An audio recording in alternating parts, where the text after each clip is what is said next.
Tere, mina olen kliiniline toitumisterapeut ja bariaatriaõde Anni Laas. Antud loengu teemaks on toitumine ja liikumine pärast maavähendusoperatsiooni. Eelmises videos keskendusin toitumissoovitustele enne, vahetult pärast ja esimese kuu jooksul pärast operatsiooni. Antud video annab soovitusi kolmandaks perioodiks, mis algab kuu aega pärast operatsiooni. Need soovitused jäävad edaspidi alati samaks. Ülitähtis on, et post-op muutused toitumises ja elustiilis kinnistuksid ja saaksid alatiseks normaalseks eluosaks. Kuu aega pärast operatsiooni on patsiendi enesetunne paranenud veelgi ja nüüd on võimalik tagasi pöörduda harjumuspärase tahke toidu juurde. Kolmandas perioodis peaks menüüvalikus olema üha enam tahkeid, kuid siiski pigem kergesti seeditavaid toite, näiteks kuumtööldetud köögi- ja puuviljad ja keedetud või aurutatud kala, kana ja kalkunifilee. Tahkeid toite süües võib vähendada toidukordasid 3 põhikorrale ja vajadusel juurde lisada 1-2 vahevala. Vältima peab näksimist planeeritud söögikordade vahel. Tark on lõigata toit sobiva suurusega tükkideks ja seda hoolikalt mäluda. Ebamugavuste vältimiseks tuleb meeles pidada, et suuri tükke alla neelata ei ole soovitav. Portsjoni suurus aja jooksul kasvab, aga rõhutamist väärib, et patsient pööraks alati tähelepanu rahulolutunde ja täiskõhutunde tekkimisele, et vältida ülesöömist. Maksimaalne portsjoni suurus võiks alati jääda umbes 200 milliliitri ringi.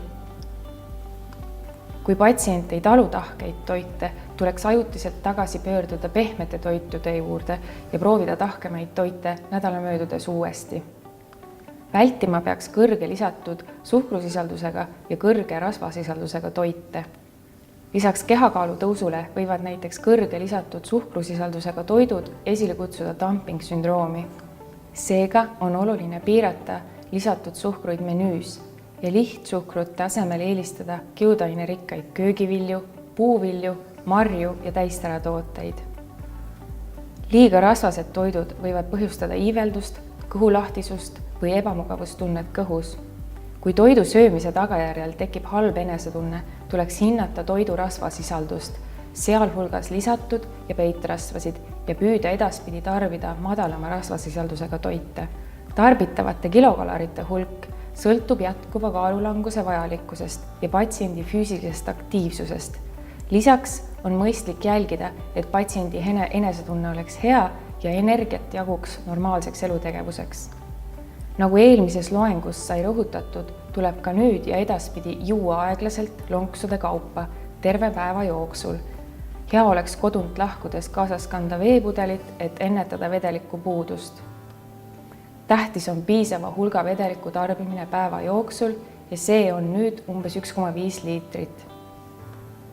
Jooma peab söögikordadest eraldi endiselt 20-30 minutit enne ja 20-30 minutit pärast söögikorda.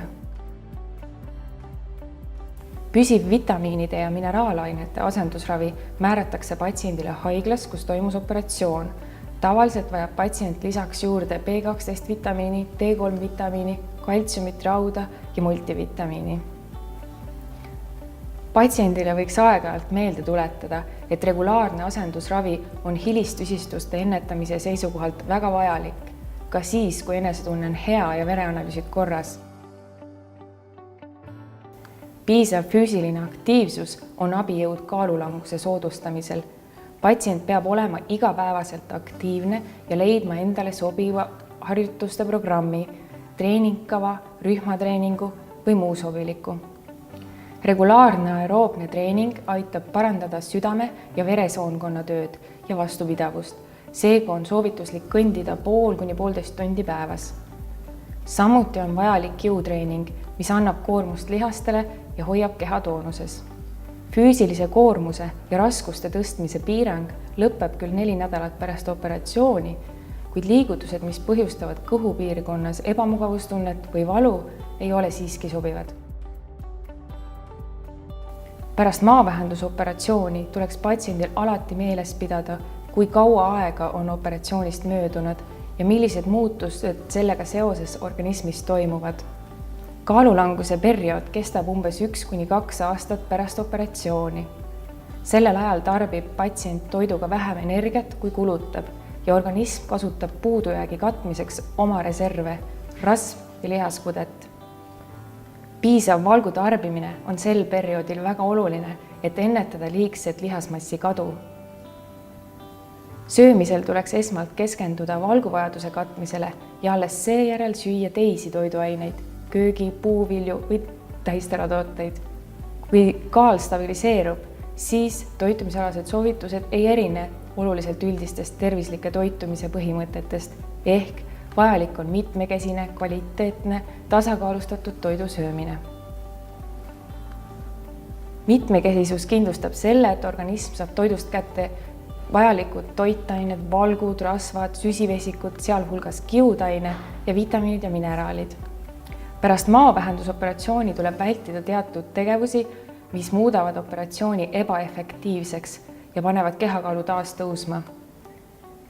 Kõige sagedasemad vead on madala toitaine väärtusega toiduainete söömine, milles on palju küllastunud rasvhappeid või lisatud suhkrut, näiteks kiirtoit ja maiustused.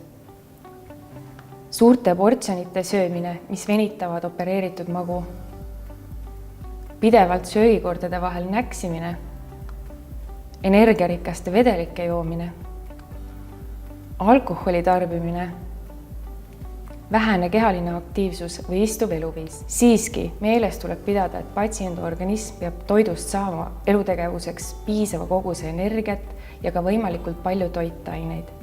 Seega liigne toitude piiramine ja toidukordade vahele jätmine võib mõjuda ebasoodsalt patsiendi kogu organismile ja tervisele. Vajalik on, et patsient planeerib oma söögikorrad ette, näiteks koduse toidu tööle kaasa võtmine kindlustab, et toiduportsjon on paraja suurusega, toidusisaldus sobilik ja et toit on tehtud toiduainetest, mida patsient teab ja mis ei põhjusta talle seedehäireid. Lõpetuseks on kasulik meeles pidada, et toitumissoovituste järgimine on väga tähtis igal ajal pärast operatsiooni. Vahetult pärast lõikust kindlustab see mao ja sooleõmbluste korraliku paranemise ja väldib uue mao väljavenitamist.